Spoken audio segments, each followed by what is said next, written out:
பற்றி நம்முடைய கருத்துக்களை பகிர்ந்து கொள்வதற்காக மூத்த பத்திரிகையாளர் தராசு ஷியாம் அவர்கள் தொலைபேசி வாயிலாக இணைந்திருக்கார். ஷியாம் சார் வணக்கம். தமிழ்நாடு அரசு சார்பில் தற்போது ஒரு வீடியோ நீண்ட நெடும் பத்திரிகையாளர் சந்திப்பு நடத்தப்பட்டது. இந்த தாவேக்கா குற்றம் சாட்டிய அந்த 4 குற்றச்சாட்டுகளுக்கும் ஆம்புலன்ஸ் ஏன் வந்துச்சு, ஏன் இரவுல பிரேத பரிசோதனை செஞ்சீங்க, கூட்டம் எங்க ஏற்பட்டுச்சு இப்படிங்கிற 4 கேள்விகளுக்குமே 4 குற்றச்சாட்டுகளுக்குமே பதிலளிக்கக்கூடிய வகையில் அந்த வீடியோவில் தெல்ல தெளிவாக விளக்கமாக பேசியிருக்கிறார்கள். இந்த செய்தியாளர் சந்திப்பை உங்களுடைய பார்வை என்ன?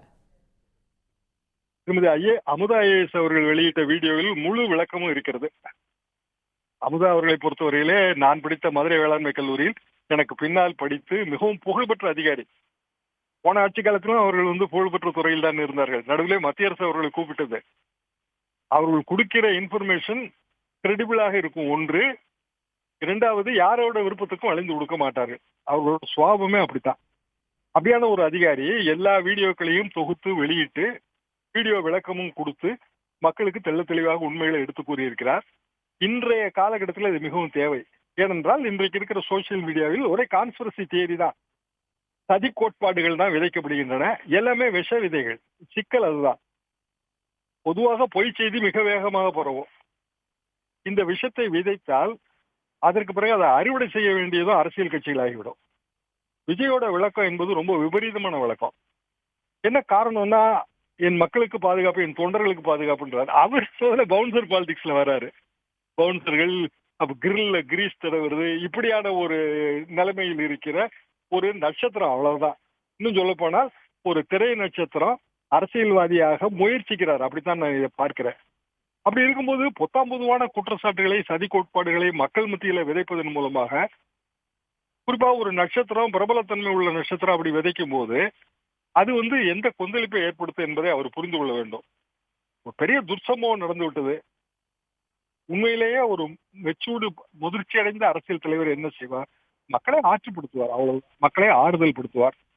நாங்கள் உங்களோடு துணை நிற்கிறோம் என்று சொல்வார். முதலமைச்சர் அப்படித்தானே சொன்னார். அவர் எவ்வளவு பெருந்தன்மையாக சொன்னார். முதலமைச்சரை பொறுத்தவரை எந்த தலைவரும் தொண்டர்கள் சாக வேண்டும், மக்கள் சாக வேண்டும் என்று விரும்ப மாட்டார்கள். அது ஒரு அரசியல் தலைவர் அப்படி விரும்ப மாட்டார். அமைதியாக இருக்க வேண்டும், இப்படித்தானே சொன்னார். இதை நான் அரசியல் பண்ண விரும்பலன்னு வேற சொன்னாரு கரூர் போயிட்டு வந்த உடனே. நிர்மலா சீதாராமன் அவர்கள் அப்படித்தானே சொன்னாங்க. இதுல அரசியல் எல்லாம் கிடையாது, அரசியல் பண்ண விரும்பல, மக்களுக்கு ஆறுதல் சொல்ல நான் வந்திருக்கிறேன். இப்படித்தான் ஒரு மெச்சூர்டு லீடர் அப்படித்தான் பிஹேவ் பண்ண முடியுங்க. ஆனால் விஜய்கிட்ட அந்த மெச்சூரிட்டி இல்ல. அதனால அரசு இந்த வீடியோக்களை வெளியிட வேண்டிய கட்டாயத்துக்குள்ளாகுது.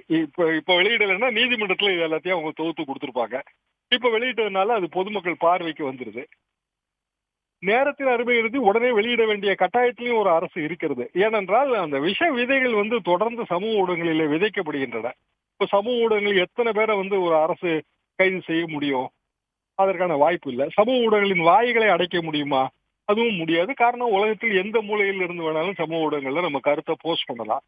எங்க காலத்துக்கும் இப்போ இருக்கிற வித்தியாசம் அதுதான். பிரிண்ட் மீடியால ஒவ்வொரு எழுத்துக்கும் நாங்க பொறுப்பு. வழக்கு நடக்கும். ஆனால் சமூக ஊடகங்கள்ல அவர்கள் பதிகிற ஒவ்வொரு பதிவுக்கும் அவர்கள் பொறுப்பேற்கிறார்களானா இல்ல. அது ஒரு பெரிய சிக்கல்.